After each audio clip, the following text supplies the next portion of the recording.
So this question says, it is said that the separation between the two charges forming an electric dipole should be small.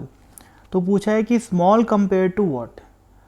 तो dipole की अगर मैं बात करता हूँ तो let us see these are two charges, first is plus Q and second is minus Q.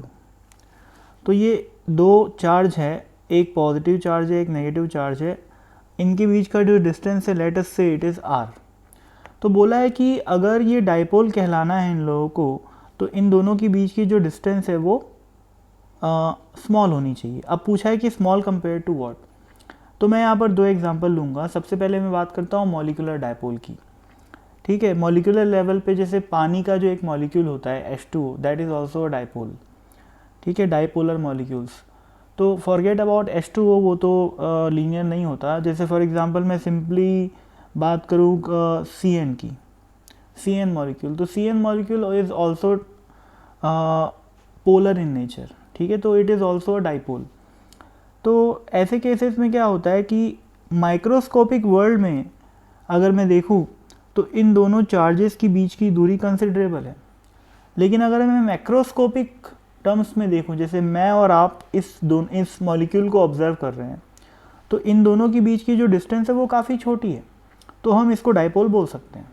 ठीक है, अब इसी केस को, इस केस में ये जो CN मॉलिक्यूल है वो एक डाइपोल की तरह बिहेव करेगा. तो CN can be considered as dipole because the distance between the two charges is very less compared as seen from the macroscopic world. ठीक है ना भाई, मैक्रोस्कोपिक ऑब्जेक्ट्स जो होते हैं डे टू डे लाइफ में, पेन पेंसिल जो होती हैं, उनके साइज़ के कंपैरिजन में इस डिस्टेंस को बहुत छोटा मैं बोल सकता हूँ. लेकिन अगर मैं एक और एग्जांपल लेता हूँ, फिर से मैं दो चार्ज कंसिडर किया, लेकिन इस बार जो डिस्टेंस है वो 1 मीटर है.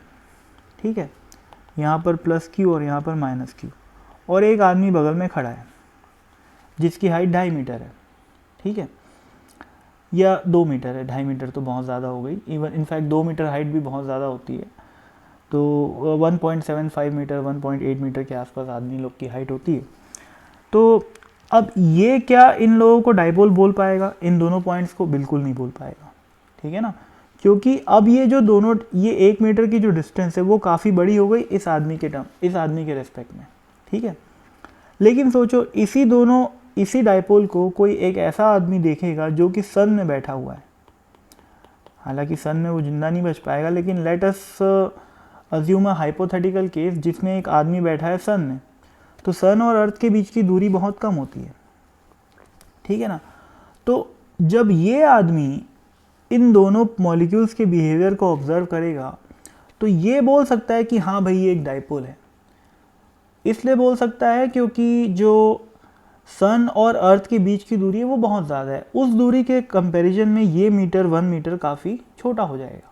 ठीक है ना, तो अगर उस आदमी को सन के पास कोई पॉइंट है, यहाँ पर पॉइंट P, और इस पॉइंट पे इलेक्ट्रिक फील्ड निकालनी हो तो इन दोनों चार्जेस को डाइपोल मान लेगा और यहाँ पर इलेक्ट्रिक फील्ड की इक्वेशन निकाल लेगा, इलेक्ट्रिक फील्ड की वैल्यू निकाल लेगा. ठीक है, लेकिन ये आदमी जो कि अर्थ में है और डाइपोल के दोनों चार्जेस के पास में ही बैठा हुआ है, ये आदमी बोलेगा कि मैं इन लोगों को डाइपोल मान लूँगा और यहाँ पर कोई रैंडम पॉइंट पे मैं फील्ड निकाल लूँगा, तो वो गलत करेगा.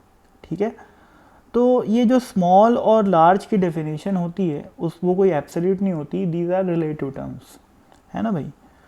तो डाइपोल के बिहेवियर को अगर जज करना है, मतलब डाइपोल को डाइपोल जैसे हम तभी ट्रीट कर सकते हैं जब दो चार्जेस के बीच की जो दूरी है उससे हम लोग काफ़ी दूर चले जाएं इन रिलेशन टू द दूरी बिटवीन द टू चार्जेस. अगर वो दूरी 1 पिकोमीटर है तो 1 मीटर की डिस्टेंस भी काफ़ी लार्ज हो गई. ठीक है, लेकिन अगर वो दूरी 1 मीटर है तो उस केस में फिर 10 किलोमीटर 20 किलोमीटर 100 किलोमीटर 1000 किलोमीटर ये सारी डिस्टेंसेस लार्ज मानी जाएंगी.